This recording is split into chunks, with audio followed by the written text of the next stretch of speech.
I do think that IRL is probably the best networking tool in Web3 right now, because we that and Twitter Spaces, and stuff like this.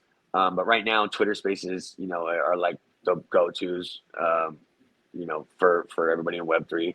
Um, so, I mean, as far as networking as a whole, the best way is what you asked, or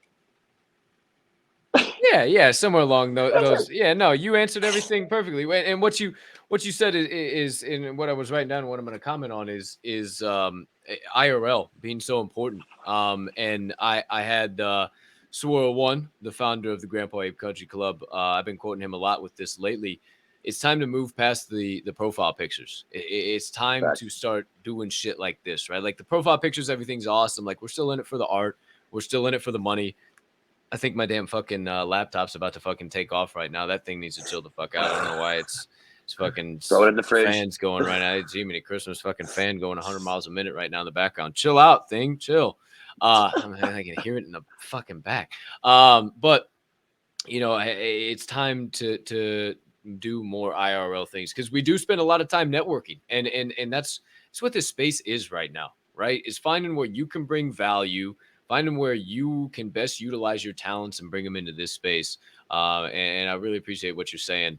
It's just kind of putting yourself out there, and like what you said, like even though I didn't see one of your shows, we were still the guys that were getting around and talking at the parties and shaking hands and having conversations, not being afraid of that. And that's what's so key, man. And we enjoyed some vitamins together.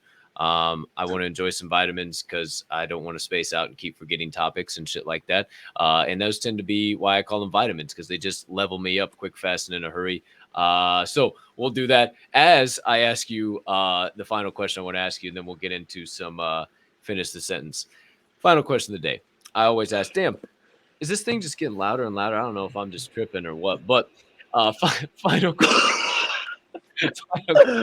oh fuck, this thing's fucking loud as shit.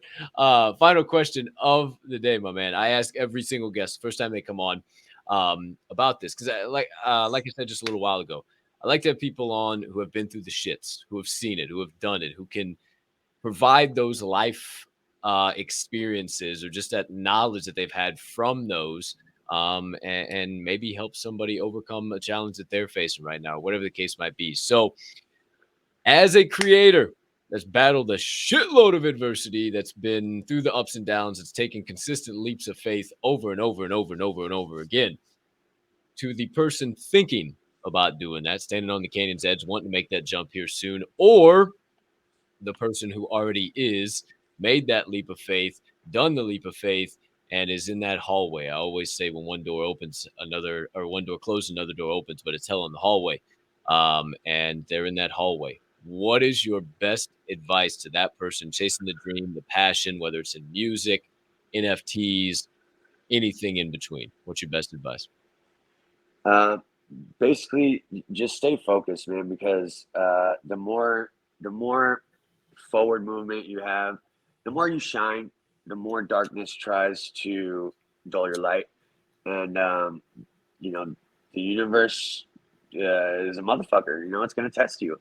And when you take the leap, you're basically saying, I accept the test.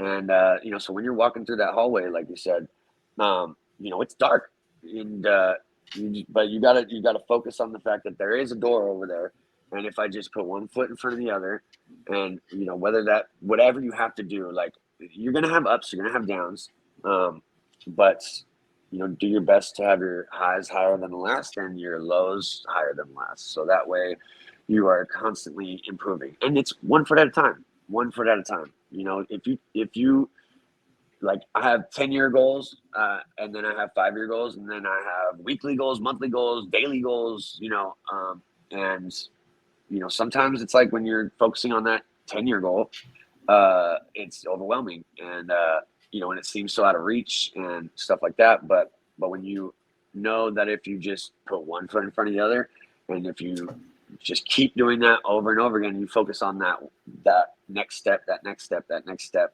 then you will get to that door and you'll open it, and then you'll realize that there's fucking like 1,000 more doors over there, You know, like a hurdle is always going to be in front of you, but like it doesn't matter if you hit the hurdle and you fall. It matters if you get back up and repetitively keep jumping higher. You know what I mean? Just keep jumping. Just Jump keep into the leaping. water. Just keep jumping. Hey, No, but I used to be scared of heights, and my bad. I used to be scared of heights, so I jumped out of a plane. That's the best way that I can put this. And I'm not scared of heights anymore. Shout out. I just Shout out to Taylor Alexander. He played skydiving at night yesterday, and that you just said that reminded me. And he never played that for anybody. He debuted it on this show, which was absolutely bananas. Dope. And it's like it literally speaks to like the most scariest, insane, craziest thing you could imagine doing: skydiving at night, and just having the faith to just leap and see what the fuck can happen. Right? I wouldn't do that. Skydiving at night. I'm good. Boy. I'm good. I don't care. I don't care if the motherfucker I'm strapped to knows what he's doing. He's done it 2,000 times. I know. I'm good. No thanks. I like my life too much. But I like what you said right at the jump. Right at the jump, dude. You said, I accept the test. I like that. I'm going to fucking use that a lot, man. I accept the test. Give me those trials. Give me those tribulations, because guess what? That's when I figure out the most shit. That's when I can get those triumphs at the end of the damn day.